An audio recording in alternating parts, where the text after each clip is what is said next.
네, 안녕하세요. 돈벌레입니다. 그리스의 아는 형님이 그러시더라고요. 네 자신을 알라.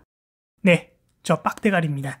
빡대가리니까 빡대가리라서 투자하는 겁니다.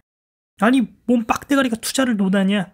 라고 할 수 있습니다. 근데 빡대가리인 제가 아무리 생각해봐도 단순 근로소득으로는 진짜 답이 없는 것 같거든요. 제가 꿈꾸는 미래가 전혀 그려지지가 않습니다.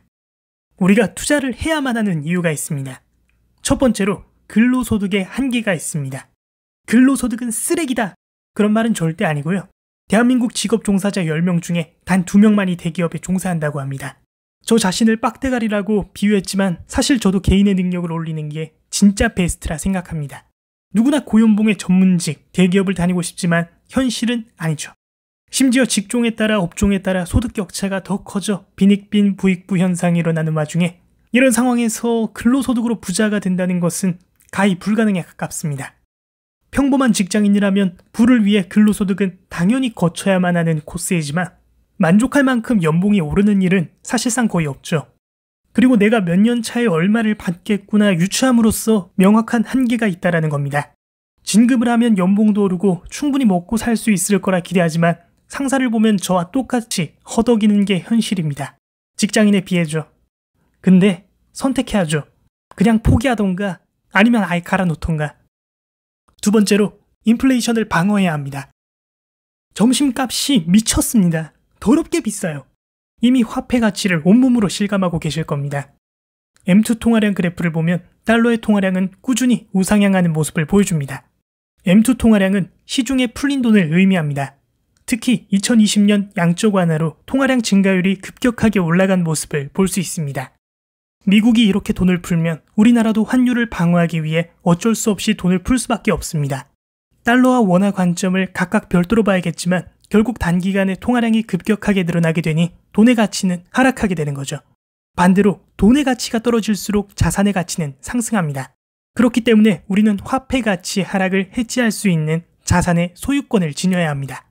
인플레이션으로 기업이 제품 가격을 올려 소비자에게 부담을 전가할 때 더 이상 기업의 소비자가 아닌 주주로서 이익을 나눠 가져야 합니다.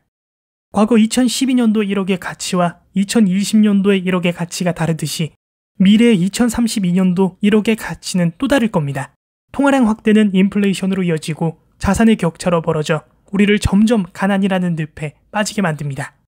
세 번째로 노후 대책을 마련해야 합니다. 여러분은 몇 살까지 일할 수 있을까라고 진지하게 생각해 본 적 있으십니까?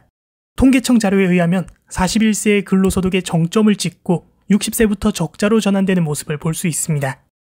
하지만 동시에 성장기 자녀 교육과 노부모 부양 등 지출도 만만치 않은 40대는 정작 자신을 위한 노후 준비에는 일부 어려움을 겪고 있다고 합니다. 아니, 국민연금이 있지 않느냐? 근데 최근 국민연금 때문에 말이 많습니다. 저와 같은 세대들은 국민연금 이거 나는 받을 수 있을까? 라는 연금 고갈의 문제를 삼고 이제 은퇴를 준비하는 사람들은 국민연금을 많이 받으면 기초연금이 깎인다라는 형평성 문제가 최대 화두입니다. 국민연금은 인구 감소와 고령화로 인해 재정적으로 악화될 수밖에 없는 상황입니다. 심지어 국민연금은 강제가입이다 보니 국민연금을 기피하는 모습을 보이면서 각 세대별로 분열과 갈등이 심화되고 있습니다. 이처럼 회사나 국가는 나의 미래를 책임져 주지 않습니다. 앞서 말씀드린 이유로 투자는 선택이 아닌 필수가 되었습니다.